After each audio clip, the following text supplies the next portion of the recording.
All right, the need for sexual boundaries. So we have talked about how that sex is necessary. It's a need for a strong marriage relationship. But now we're going to talk about how sexual boundaries are also necessary.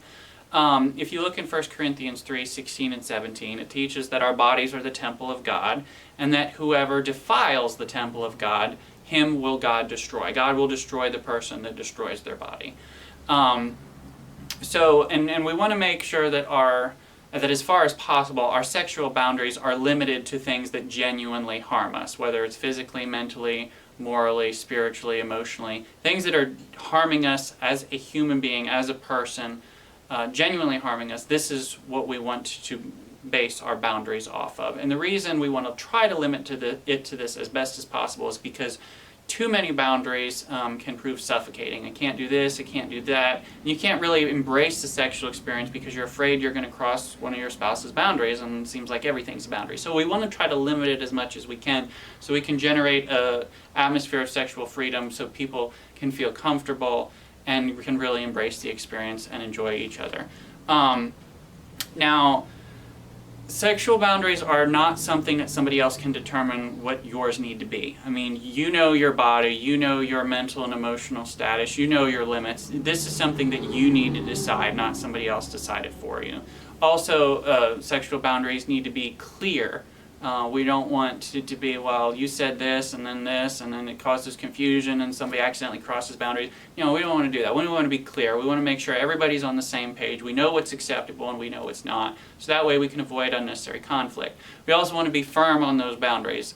You know, if you say no to something today, it needs to be no tomorrow too. Not that it can never change, but there needs to be consistency, because otherwise it's like, well, it's okay today and it's not okay the next day, and it causes confusion and it can be suffocating. You don't feel like you can express yourself because you might cross a boundary, and it was fine yesterday, but I don't know about today, and so you just kind of like, it's hard for you to express yourself. It's hard to embrace the experience. Thus it's hard for you to get out of the experience what God wants you to have. When sex was created, it was an atmosphere of freedom and happiness and joy, and there wasn't like, well, what if I mess up accidentally? You see what I'm saying?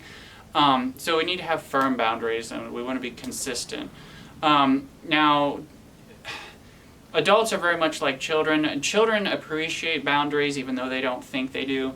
And they appreciate the consistency and the firmness. You know, a child may not like being told that they can't play in the front yard, but they like knowing that if they eat everything on their plate and get their homework done, they can play in the backyard all day long and have fun. And they'll enjoy it. They won't worry so much about the front yard, because even though they want to play in the front yard, they'll know it's off limits, just get my stuff done, and hey, I can enjoy myself in the backyard.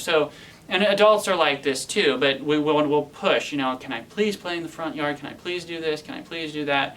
And we'll push and push and push until we either get what we want or we give up hope. Now, if we give up hope of getting it, it can be a good thing, even for the kid. They really want to play in the front yard, but eventually they give up hope, and then they just, what happens? They focus their directions elsewhere, and they're happy with their new interest and engagement. Okay, and adults are the same way too. If adult wants something for so long, and they push and push and try, and eventually they give up, eventually their interests will focus somewhere else. It's like, hey, I can't enjoy this. This is a boundary. They said no. I'm not going to get it, but I can enjoy all of this over here. And so instead of worrying and trying to get all the stuff that they want, they'll just enjoy what they can have. And again, so adults are the same way as children in this respect. And so it may seem harsh to tell your spouse no, period, and I'm firm on that. But in the end, they will appreciate it just like the child can appreciate it. They'll forget about the things they can't have, and they'll focus on the things that they can enjoy. But this is really important, because as we're going through this, I want you to know that you can set up boundaries. You're the only one qualified to set them up.